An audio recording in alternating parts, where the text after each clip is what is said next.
हिंदू धर्म में हर माह आने वाली पूर्णिमा का खास महत्व होता है। इन सभी पूर्णिमाओं से शरद पूर्णिमा को विशेष कल्याणकारी माना गया है। अश्विन माह में आने वाली पूर्णिमा को शरद पूर्णिमा कहा जाता है। इस पूर्णिमा को कौमुदी, कोजागरी पूर्णिमा या रास पूर्णिमा के नाम से भी जाना जाता है। शरद पूर्णिमा के दिन चंद्रमा धरती के सबसे निकट होता है। ये पर्व रात में चंद्रमा की दूधिया रोशनी के बीच मनाया जाता है। ऐसी मान्यता है कि पूरे साल में केवल शरद पूर्णिमा के दिन ही चंद्रमा अपनी 16 कलाओं से परिपूर्ण होता है। इस दिन चंद्रदेव की पूजा करना शुभ होता है। शरद पूर्णिमा के दिन व्रत करना विशेष फलदायी होता है। इस बार शरद पूर्णिमा 28 अक्टूबर शनिवार को है।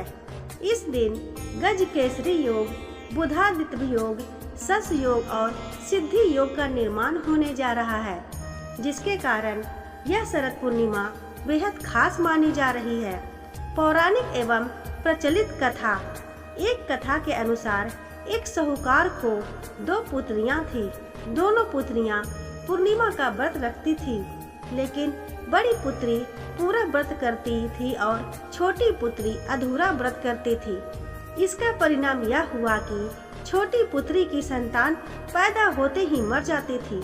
उसने पंडितों से इसका कारण पूछा तो उन्होंने बताया कि तुम पूर्णिमा का अधूरा व्रत करती थी, जिसके कारण तुम्हारी संतान पैदा होते ही मर जाती है। पूर्णिमा का पूरा व्रत विधि पूर्वक करने से तुम्हारी संतान जीवित रह सकती है। उसने पंडितों की सलाह पर पूर्णिमा का पूरा व्रत विधि पूर्वक किया। बाद में उसे एक लड़का पैदा हुआ, जो कुछ दिनों बाद ही फिर से मर गया। उसने लड़के को एक पाटे पर लेटाकर ऊपर से कपड़ा ढक दिया। फिर बड़ी बहन को बुलाकर लाई और बैठने के लिए वही पाटा दे दिया। बड़ी बहन जब उस पर बैठने लगी, जो उसका घाघरा बच्चे को छू गया। घाघरा बच्चा को छूते ही बच्चा रोने लगा। तब बड़ी बहन ने कहा कि तुम मुझे कलंक लगाना चाहती थी, मेरे बैठने से यह मर जाता। तब छोटी बहन बोली कि यह तो पहले से मरा हुआ था, तेरे ही भाग्य से यह जीवित हो गया है, तेरे पुण्य से ही यह जीवित हुआ है। बच्चे की आवाज़ सुनकर छोटी बहन बहुत खुश हुई। उसने अपनी बड़ी बहन से कहा, तू पूरा व्रत करती थी और मैं अधूरा व्रत करती थी, इसलिए तेरे ऊपर हमेशा भगवान की कृपा हुई और मैं हमेशा अधूरा व्रत करती थी, इसलिए मुझे दोष लगा और मेरी संतान जीवित नहीं रहती थी।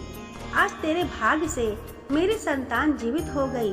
उसने पूरे गांव में ढिंढोरा पिटवा दिया कि जो कोई भी व्रत करे वह पूरा व्रत करे, अधूरा ना करे। ऐसी मान्यता है कि इस दिन आकाश से अमृत की वर्षा होती है, इसलिए शरद पूर्णिमा के दिन लोग खीर जरूर बनाते हैं। इस दिन खीर बनाकर रात को खुले आकाश के नीचे रखी जाती है और अगले दिन उसका सेवन किया जाता है।